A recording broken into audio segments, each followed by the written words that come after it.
Ahora sí empecé a grabar. Ujú. Hoy nos encontramos con la señorita Macarena, jefa del Servicio de Psiquiatría Infanto-Juvenil. Antes de comenzar esta entrevista, me gustaría saber si usted me autoriza a grabar esta conversación. Sí, no hay problema. Cuénteme, ¿usted qué edad tiene? Yo actualmente tengo 33 años. ¿Hace cuánto salió usted de la universidad? Ya hace 10 años. En diciembre del 2014 fue cuando ya di mi examen de grado, egresé, y el 2015 en enero empecé a hacer mi primer reemplazo. Ay, qué bueno. ¿Y usted en qué universidad estudió? Estudié en la Universidad Pedro de Valdivia, que actualmente es conocida como UDALBA. Ah, sí. Sí. ¿Cómo fue su trayectoria hasta llegar hasta este puesto?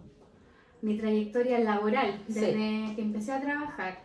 Bueno, mis primeros reemplazos la verdad fueron bien esporádicos, tuve lagunas bien largas, me costó lograr conseguir un contrato propiamente tal, pero todo ese tiempo me sirvió de experiencia para ir conociendo, aprendiendo. Partí en el módulo E, que era en ese momento, que tenía pacientes transitorios de la urgencia. Eran como pacientes en tránsito que estaban en la espera de una cama definitiva en su servicio de origen, que ya fuera medicina, cirugía, neuro, etc. Entonces igual teníamos una alta rotación de pacientes y ahí la verdad es que aprendí bastante, porque nosotros éramos como un tipo sector C de la urgencia, como lo que actualmente es el sector B, que son pacientes en espera de su cama definitiva. Y ahí la verdad conocí distintos pacientes de distintas patologías, de distintas especialidades, y eso me ayudó bastante.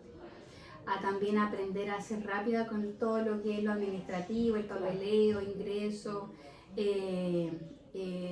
crisis de enfermería, qué sé yo, por el traslado.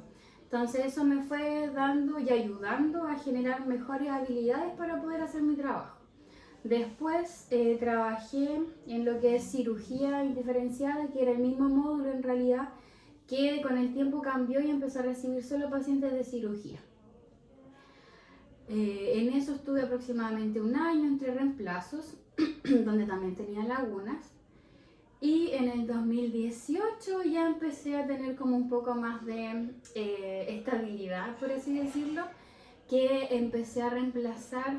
Primero fue un reemplazo súper corto de la supervisora en ese entonces del módulo E. Estuve un periodo breve, a ella le gustó mi trabajo, lo hice lo mejor que pude, y ahí me empecé a meter en la parte administrativa, porque antes solo había hecho reemplazos como de áreas clínicas. Y ahí empecé a conocer un poco más todo lo que era el mundo de calidad, infección intrahospitalaria, todo lo que es en sí la parte administrativa de un servicio. Y ahí empecé a entrar, y justo coincidió también de que esta supervisora en su momento ya estaba en una edad de jubilar, y ella empezó a presentar licencia médica y yo fui quien empezó a reemplazarla. Y ahí empecé a entrar de a poco a todo este mundo administrativo de lo que es la supervisión en realidad. Y de ahí ya después no salí más, hasta que ya esa funcionaria jubiló.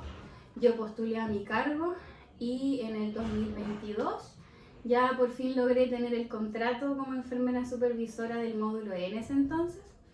Y después con el tiempo, a lo largo del tiempo hemos tenido muchas modificaciones, porque durante la pandemia recibimos los pacientes primeros COVID.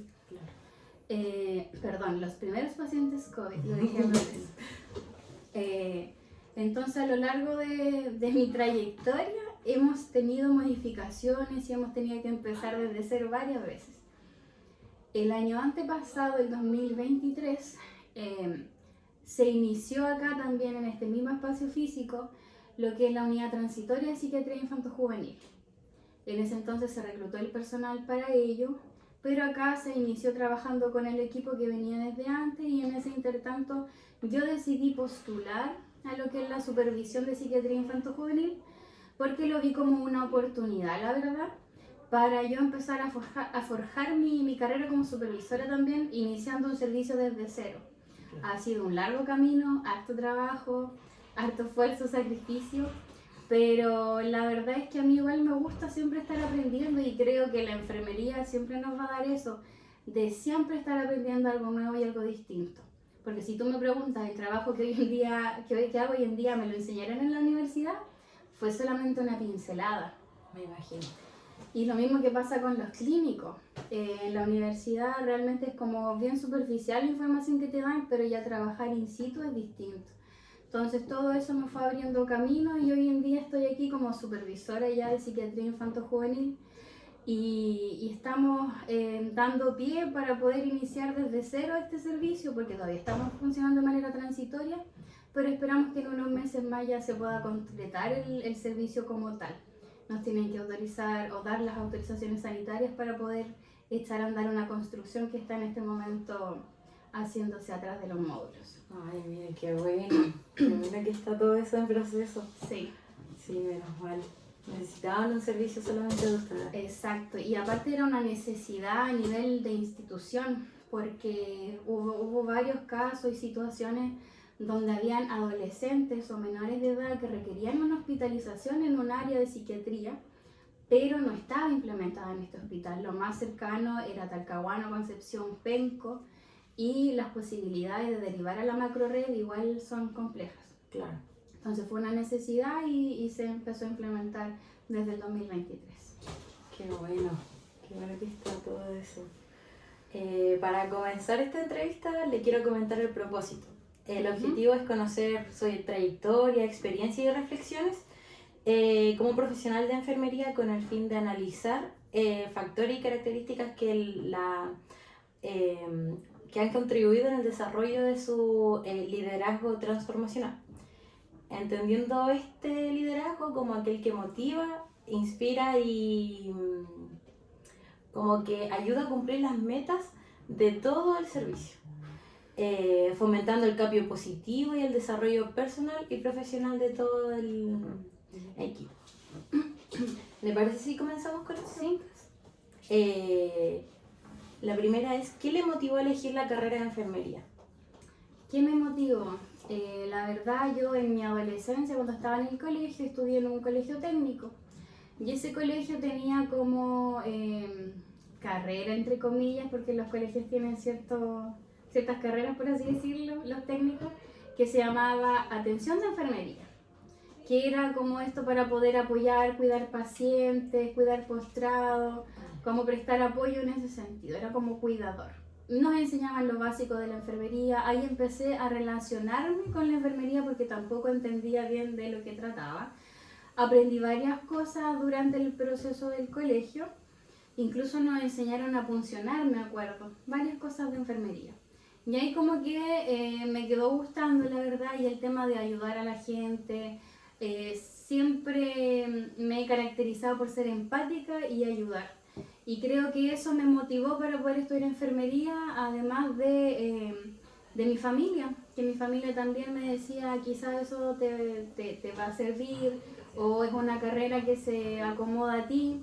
Y la verdad que ellos también me motivaron y me impulsaron, la verdad, a apenas salir del colegio a estudiar la carrera de enfermería. Ay, qué bueno. ¿Con el paso del tiempo esas motivaciones han ido cambiando? Yo creo que siempre van cambiando, porque uno igual cuando recién empieza a estudiar, igual uno es un poco más inmadura, estamos recién saliendo del colegio en esa época, entonces a lo largo del tiempo las motivaciones van cambiando. Uno va pensando en independizarse como persona, después uno va viendo el trabajo y uno quiere mejorar como profesional, entonces siempre va a ir apareciendo una motivación distinta. Yo por lo menos no soy mamá, pero si fuera mamá, mi hijo sería una motivación para querer seguir trabajando también. Claro. Entonces siempre van a haber motivaciones a lo largo del tiempo que van a ir modificándose, pero principalmente siempre he pensado en querer mejorar yo como persona y como profesional, y eso es lo que me va motivando en aprender y querer mejorar mi trabajo, tanto ya sea en lo personal como en el equipo entero del cual estoy a cargo. Claro. ¿Usted se considera una líder? Sí, o sea, puede sonar un poco egocéntrico quizás decir sí, yo soy una líder, pero creo que no lo he hecho mal hasta el momento. He tratado de dar lo mejor de mí para que el trabajo funcione, para que el equipo responda bien. Afortunadamente, igual he hecho varias capacitaciones, cursos, diplomados, y creo que mis fuertes son las habilidades blandas, el conversar con la gente. Creo que siempre si hay un conflicto, un problema o cualquier otra situación, todo se puede conversar para poder llegar a acuerdo y dar las soluciones que correspondan a cada caso. Y como te digo, yo creo que las habilidades blandas me han ayudado bastante para poder manejar en sí todo el tema con el personal, poder hacer planes de mejora, implementar cosas. La manera en que uno trata a sus funcionarios es sumamente importante, porque eso que quede súper claro. La empatía y el trato es muy importante, porque pasa mucho que hay colegas que son un poco más egocéntricas, qué sé yo, no quiero entrar en detalles, pero no tienen un muy buen trato con la gente, ya sean sus funcionarios, su propio equipo de turno, o incluso cuando llegan internos alumnos de enfermería. No tienen el mejor trato, y creo que eso es sumamente importante. Si uno quiere formar un buen equipo, el trato y las habilidades blandas son súper importantes. Entonces, en el momento que usted recibió el cargo de supervisora del otro servicio, ¿usted se consideró ahí una líder? Mira, quizás al principio no tanto, no me creía tanto el cuento, pero a lo largo del tiempo y a través de la misma retroalimentación que me ha hecho el equipo, la gente con la que he trabajado, me han hecho saber de que no lo he hecho mal, de que lo he hecho bien, y por lo mismo, porque tengo el tino de poder conversar con la gente. Si alguien tiene algún conflicto, vienen a mi oficina, yo los cito para que podamos ver cuál es la situación, ver cómo lo podemos mejorar, que se conversen las cosas, porque muchas veces pasa que a alguien le molesta algo de otro y no se lo dicen, y después lo empiezan a comentar con otros, y al final se genera un conflicto mayor en vez de haberlo solucionado al tiro. Claro. Pero cosas como esa, al final, es por la misma retroalimentación de la gente que me he dado cuenta que he hecho un buen trabajo como líder. Entonces, dentro de su equipo a veces hay conflictos, y esta es la estrategia que ocupa. La estrategia que usted ocupa es el diálogo. El diálogo. El diálogo es uno de los primordiales. Sí, siempre el diálogo, y también lo que es sumamente importante, escuchar la opinión de los funcionarios. Porque si bien yo puedo ser la supervisora y yo soy la que da la orden y tienen que hacerlo, yo también, antes de dar una instrucción, lo consulto a mi equipo, porque son ellos los clínicos. Ellos son los que trabajan con el paciente, ellos son los que registran, son los que administran. Claro. Entonces, si yo llego y les doy una orden, puede que no coincida con el orden o la planificación que ellos tengan. Entonces, siempre preguntarlos con ellos y ver de qué manera lo podemos acomodar, cuál es la mejor opción para poder llevarlo a cabo, y después de hablarlo con el equipo, se da la orden y la instrucción oficial de que esto tal y tal cambió. Claro, coordinarse bien con el Coordinarse.